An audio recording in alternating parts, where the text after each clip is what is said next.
真是太好了，阿平的新房今天就要封顶了。阿平非常开心，她马上就能住上新房子了。这也是阿平被丈夫无情抛弃的第8天了。这位勇敢的准妈妈也在用她的坚韧不拔谱写着难以完成的奇迹，独自一人在荒郊野外为自己和未出世的孩子构建属于他们俩的房子。太阳刚升起，阿平就从临时居住地缓缓地醒来了，可看阿平的眼中却充满了疲惫。很显然，在这简陋破败的地方，他没有休息好。这也是阿平临时搭建的一个小小的住所。阿平必须要赶紧行动了，长时间住在这个简陋的房子里也不是个问题。简单的收拾整理过后，阿平又要开始为今天艰巨的任务做准备了。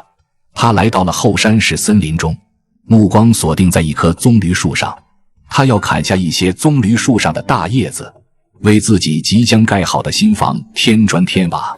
可尽管阿平肚子高高隆起，行动很不方便，却又一次毅然决然地向棕榈树上爬上去。阿平轻车熟路地挥着砍刀砍向这些棕榈树。阿平的熟练看上去让人很心疼，本该好好养胎的他却干着如此重活，对他来说非常的不容易。但这些树木也是这座后山给人们的馈赠，这些大叶子的用处也非常多。天热了做一些扇子，或者下雨了当做临时挡雨的工具，都是非常不错的选择。而对于现在的阿平来说，这是他即将要建好新房的绝佳物品。但这棕榈树的叶子还有一个致命的缺点，那就是对火没有抵抗力，太容易起火了。可阿平手里没有钱，没法去买建筑材料，这也是阿平在绝境中无奈却又最好的选择了。现在能做的就是依靠这些大自然的馈赠，为自己和孩子建造一个栖身之所。所以阿平管爬高上低他都不感觉到辛苦。这些棕榈树的叶子非常大，阿平不需要太多就够用了。可太高的棕榈树阿平又上不去，只能选择矮的那些。时间没过多久，阿平就收集了不少大叶子了。接下来就是修整一下这些宽大的棕榈叶子，把棕榈叶没用的地方和多余的根茎全部去除，然后把这些处理好的叶子整齐地摆在地上。阿平所处的这片地方都是些矮的棕榈树，他对这些叶子并不满足，因为这些叶子还是太嫩了。为了让房顶更加的牢固，遮风挡雨的效果更好，阿平又向着更高更大的棕榈树进发，试图收集一些对建房更好的大叶子。阿平其实也是一个非常坚强的女人，丈夫抛弃了她，母亲更不愿意收留她，这对谁来说都是沉重的打击。可就是这么一个怀着孕的女人，她没有被生活的不公和命运的不平而被彻底淹没，凭借着自己的坚强的信念勇往直前。因为看见她微微浮起的肚子，这个即将降临世间的小生命是阿平的希望。这个时候的阿平也已经累得满头大汗。